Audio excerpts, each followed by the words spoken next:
Hai semua, selamat datang di channel Baca Saham. Pada video ini, kita akan membahas satu topik dengan judul Ada peluang besar saat harga saham hancur.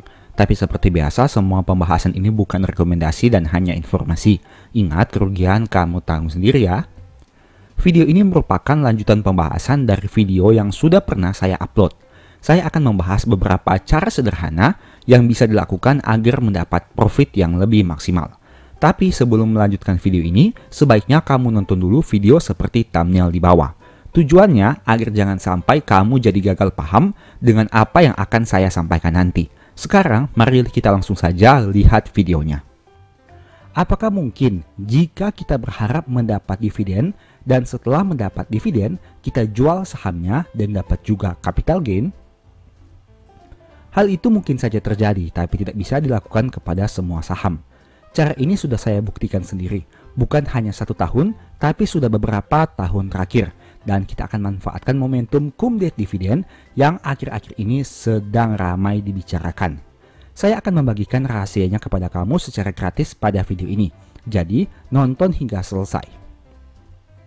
Berikut ini beberapa pertimbangan terkait pemilihan sahamnya. Yang pertama, perusahaan big caps yang sahamnya disukai banyak orang. Yang kedua, labanya konsisten tumbuh setiap tahun. Yang ketiga, dividen payout rasionya menarik dan stabil dari waktu ke waktu. Yang keempat, direktur perusahaan memberikan bocoran terkait kepastian dividen di tahun depan. Kelima, beli saham sebelum RUPS di harga rata-rata yang relatif lebih rendah. 6. Hold sampai dapat dividen. Dan yang 7, tunggu harga kembali naik untuk realisasi capital gain.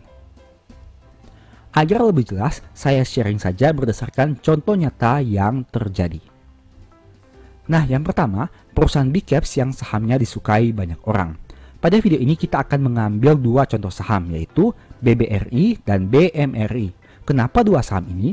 Karena dari 7 saham dengan market cap terbesar yang kamu bisa lihat pada tampilan berikut ini, 2 saham itu punya dividen yield yang paling besar, yang konsisten bagi dividen setiap tahun, dan mereka penyumbang laba terbesar dari seluruh saham di bursa. Kamu bisa bandingkan laba BCA, BRI, Brandian, BMRI, AMMN, dan TLKM. Laba perusahaan manakah yang paling besar? Tentunya, kamu akan mendapatkan nama BBRI dan BMRI. Poin kedua, labanya konsisten tumbuh setiap tahun.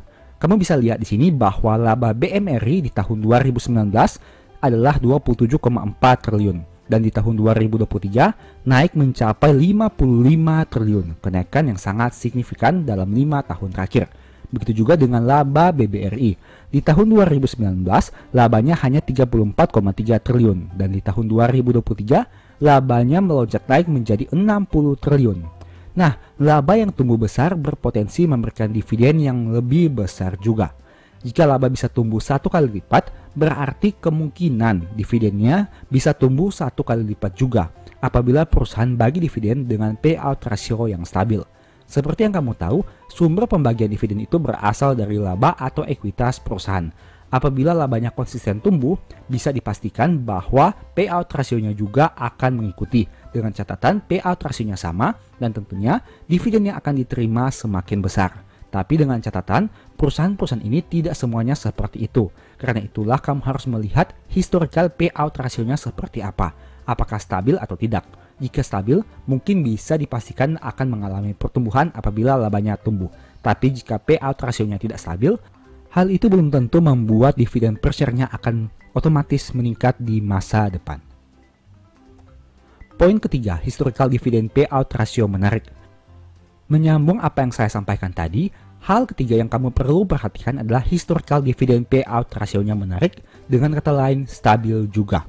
Dari contoh yang kamu bisa lihat di sini, Bank Mandiri ini konsisten membagi dividen dengan payout rasio 60% sejak tahun 2020 hingga tahun 2023. Dan terbukti di tahun 2024 ini juga payout rasionya stabil di angka 60%. Dengan kata lain, hal ini bisa menjadikan suatu pertanda bahwa di masa depan ada kemungkinan payout rasionya juga stabil apabila tidak ada perubahan yang membutuhkan dana ekstra dari laba yang mereka capai. Bagaimana dengan BBRI?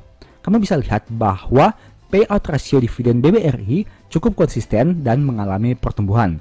Di tahun 2020 payout rasionya 65%. Di tahun 2021 dan 2022 naik menjadi 85%. Itu artinya BBRI juga menawarkan dividen payout ratio yang menarik dengan range angka 65% hingga 85%. Kesimpulannya, semakin stabil dividen payout ratio setiap tahun, semakin mudah memproyeksikan dividen di masa depan. Nah, contohnya seperti Bank Mandiri. Apabila payout rasionya 60% dalam beberapa tahun, itu artinya dengan terjadinya kenaikan laba di tahun depan, maka berpotensi juga menaikkan jumlah dividen yang mereka bagi, karena payout rasionya stabil di angka 60%. Poin keempat, manajemen perusahaan memberikan bocoran dividen yang akan dibagi di tahun depan. Bocoran dividen BBRI dan BMRI tahun 2024 bisa kamu lihat pada video public expose di tahun 2023. Mari kita lihat videonya secara cepat untuk memberikan kamu informasi dan gambaran yang lebih pasti. Dapat kami sampaikan bahwa selama 4 tahun terakhir, Bank Mandiri telah membagikan dividen dengan dividen payout ratio atau DPO sebesar 60%. Kami secara internal telah melakukan sensitivity analysis dalam kerangka capital strategy, di mana Bank Mandiri masih dapat mempertahankan dividen payout ini ada di level 60% dengan tetap menjaga permodalan yang optimal untuk mendukung pertumbuhan bisnis. Kira-kira berapa ya proyeksinya untuk dividen di 2023 ini bahkan 2024? Kita akan berusaha, berapapun laba BRI, minimal kita akan bagi dividen itu 70%. Nah, kalau kamu sudah pernah lihat video baca saham dengan thumbnail seperti ini, maka di video itu saya mengatakan bahwa diproyeksikan dividen per share BBRI di angka 70% hingga 85%. Yang berarti jumlah dividen per share-nya kamu bisa lihat pada tampilan berikut ini. Begitu juga dengan tawaran yield yang mereka berikan. Tentu saja angka dividen per share ini kamu harus sesuaikan juga dengan dividen interim yang dibagikan di akhir tahun 2023. Bagaimana dengan BMRI? Saya juga sudah sempat membuat videonya dengan thumbnail seperti yang bisa kamu lihat pada video ini. Dan di video tersebut diproyeksikan dividen per share di tahun 2024 sekitar Rp353,84. Dan hal ini terbukti terjadi seperti yang diproyeksikan. Kenapa bisa begitu? Karena dividen payout rasionya stabil di angka 60%. Itu artinya dengan asumsi harga saham 6.950, potensi dividen yang diperoleh sekitar 5,1%. Poin kelima, beli saham sebelum RUPS di harga rata-rata yang relatif lebih rendah. Poin 6, hold sampai dapat dividen. Poin 7, tunggu harga kembali naik untuk realisasi capital gain. 3 poin ini akan kita bahas sekaligus. Silahkan simak baik-baik contoh berikut ini. Yang pertama untuk historical dividen BMRI di tahun 2024. Kamu bisa lihat RUPS-nya pada tanggal 7 Maret dan dari hasil RUPS ini diketahui bahwa cum date BMRI di tahun 2024 adalah 19 Maret. Sekarang kita lihat pada grafik harga sahamnya. Nah, di tanggal 7 Maret kamu bisa lihat angka harga saham BMRI berada di angka sekitaran 7 ribuan.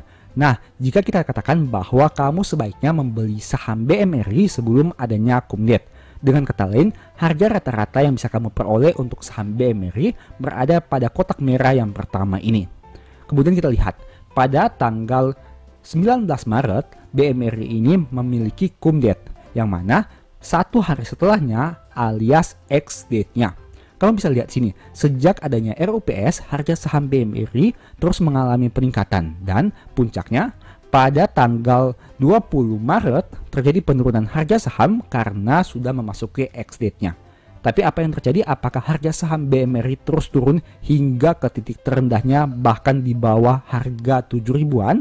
Ternyata tidak, karena hanya selang waktu beberapa hari saja harga saham BMRI kembali naik. Dan itu berarti apabila kamu membeli pada gambar kotak merah yang pertama ini, kamu masih hold sahamnya, kamu menerima dividen, dan jika kamu ingin merealisasikan capital gain, kamu bisa menjual setelah dilakukannya ex-date dividen, alias hanya beberapa hari setelah kamu tercatat berhak mendapatkan dividen di tahun 2024. Nah, bagaimana dengan tahun 2023? Kita lihat di sini bahwa RUPS di tahun 2023 pada tanggal 14 Maret. dan cum date-nya 24 Maret. Sekarang kita lihat dari grafik harga sahamnya di tanggal 14 dan tanggal 24 Maret. Nah, di tanggal 14 Maret yang berada pada titik pertengahan ini, kamu bisa lihat sama seperti strategi tadi, kamu bisa membeli saham BMRI pada harga rata-rata yang relatif rendah yang berada pada kotak merah yang pertama ini. Kemudian di tanggal 24 Maret akan terjadi pembagian dividen, sehingga satu hari setelahnya yaitu tanggal 27 Maret biasanya terjadi penurunan harga saham seperti pada kotak merah yang kedua ini. Kamu bisa lihat. Nah, apakah harga saham BMRI terus turun di tahun 2023? Ternyata tidak. Sama seperti tahun 2024, di tahun 2023 juga harga sahamnya relatif stabil dengan harga pada saat ex-date. Bahkan kamu bisa lihat terjadi peningkatan yang cukup signifikan selang beberapa waktu selanjutnya. Itu artinya apabila kamu membeli saham BMRI pada kotak merah pertama ini, kamu masih memperoleh dividen saat cum date-nya, tetap hold sahamnya saat ex-date, dan kamu berpotensi menjual sahamnya dan memperoleh capital gain dalam beberapa waktu setelah ex-date saham ini. Saham kedua yang akan kita bahas adalah BBRI. Ini merupakan informasi dividen BBRI di tahun 2024, RUPS pada tanggal 1 Maret, dan cum date pada tanggal 13 Maret. Kamu bisa lihat untuk harga saham di tanggal 1 Maret, sama seperti strategi tadi, kita beli pada harga rata-rata yang relatif rendah sebelum adanya RUPS. Kemudian, seperti biasa, harga terjadi peningkatan yang cukup signifikan setelah diumumkannya RUPS. Kemudian akan terjadi penurunan saat adanya ex-date pembagian dividen. Tapi apabila kamu tetap hold saham BBRI, beberapa waktu setelah ex-date, harga sahamnya kembali mengalami peningkatan harga saham. Sehingga apabila kamu membeli pada harga sebelum cum date-nya, maka berpotensi juga memperoleh capital gain. Selain juga kamu memperoleh dividen saat terjadinya cum date. Bagaimana di tahun 2023? Mari kita lihat. RUPS BBRI di tahun 2023 adalah 13 Maret dan cum date-nya adalah 21 Maret. Nah, di tanggal 13 Maret, kamu bisa lihat untuk kinerja harga saham BBRI. Sama seperti strategi tadi, kita beli pada harga rata-rata yang relatif rendah sebelum cum date. Oke, kita tahan dan tetap memiliki saham BBRI. Kemudian, sama seperti biasanya, saat ex-date terjadi penurunan harga saham. Apakah harga sahamnya terus turun sangat signifikan? Ternyata tidak. Harga saham BBRI kembali naik dan ada suatu titik di mana pada kotak merah yang ketiga ini kamu bisa lihat harganya lebih tinggi dibandingkan harga pembelian sebelum adanya RUPS. Itu artinya kamu berpotensi memperoleh dividen dan juga menjual saham dengan kenaikan harga saham dan memperoleh capital gain. Kesimpulannya, memperoleh dividen sekaligus mendapat capital gain dalam jangka waktu yang singkat bukanlah hal yang mustahil, tapi memang tidak bisa dilakukan kepada semua saham. Yang kedua, kamu harus mengenal karakter saham yang kamu beli sebelum menerapkan strategi ini. Karena banyak hal yang harus dilihat seperti konsistensi pertumbuhan laba, stabil tidaknya dividen payout rasio setiap tahun, pergerakan harga saham menjelang RUPS, dan lain-lain. Ketiga, semakin stabil histori saham tersebut, semakin mudah strategi ini diterapkan. Karena semakin banyak hal yang bisa diprediksi ke depannya. Dan yang keempat, meski begitu tetap saja data di masa lalu tidak menjamin akan terjadi lagi di masa depan.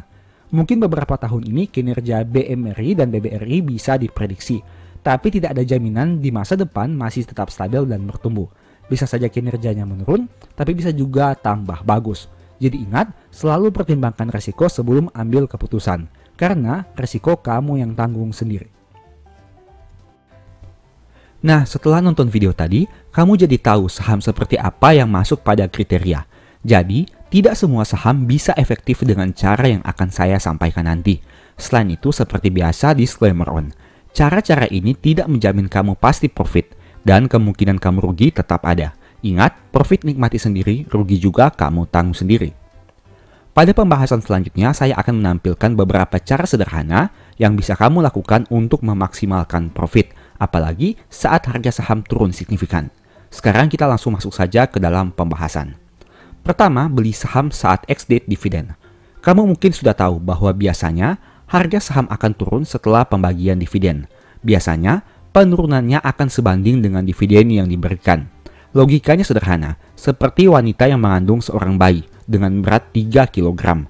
Saat bayi itu dilahirkan, otomatis berat badan wanita itu akan berkurang sebesar berat badan bayi yang dilahirkan.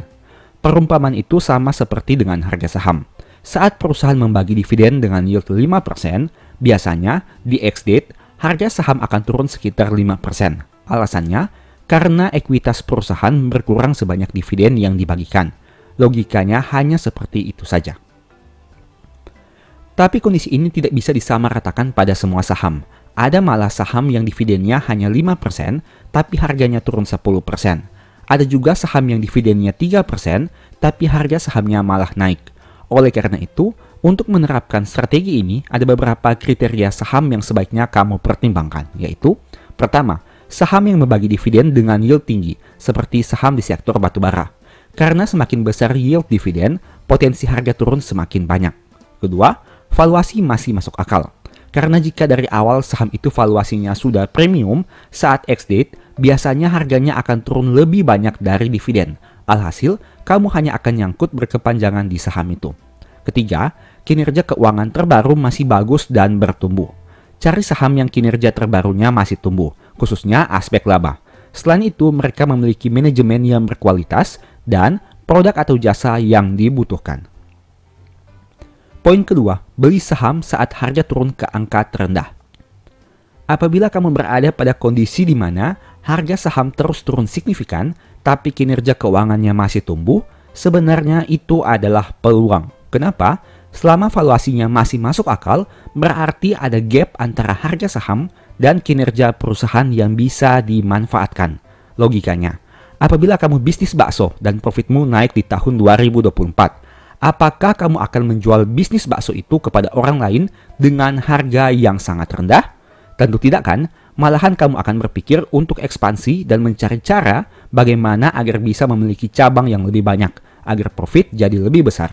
Hal itu sama dengan saham.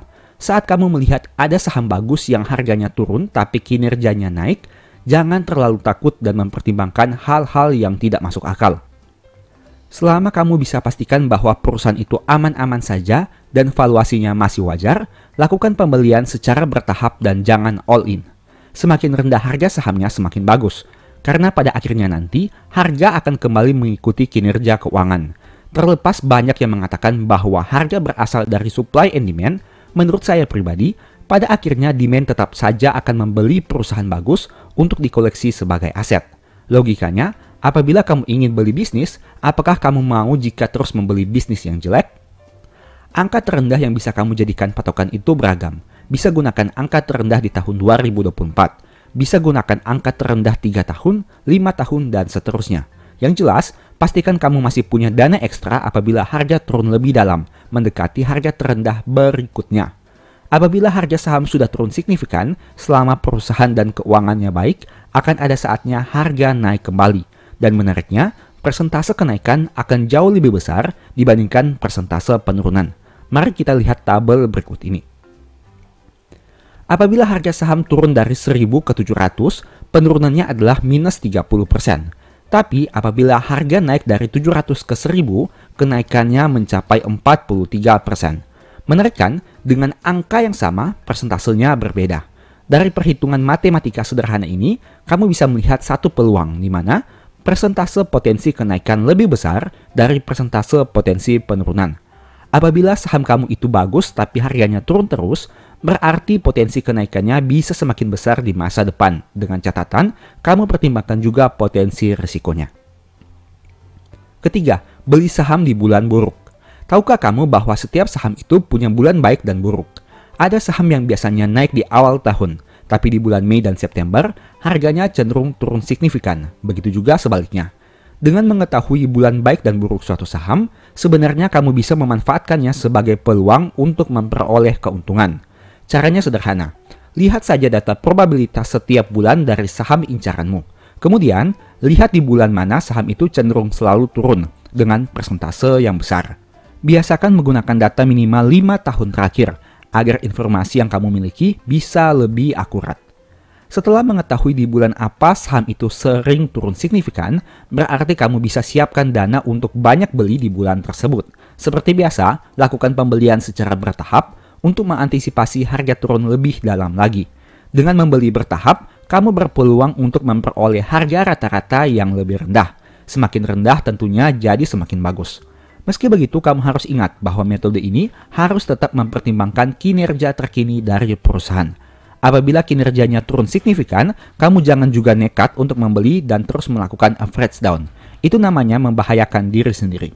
Ingat, yang kita kejar hanya perusahaan yang terus tumbuh, valuasi masuk akal, manajemen bagus, tapi harganya turun terus. Kesimpulan, tujuan kita menerapkan 3 hal tadi sebenarnya adalah untuk mencari harga rata-rata serendah mungkin. Memang, tidak ada seorang pun yang bisa menebak harga terendah suatu saham. Apabila harga saham terus turun, kita tidak tahu sampai di mana penurunannya dan kapan dia akan berbalik naik. Oleh karena itu, yang bisa kita lakukan hanyalah melihat probabilitas selama beberapa tahun terakhir. Semakin panjang durasi waktu yang digunakan, seharusnya probabilitas bisa jadi semakin akurat.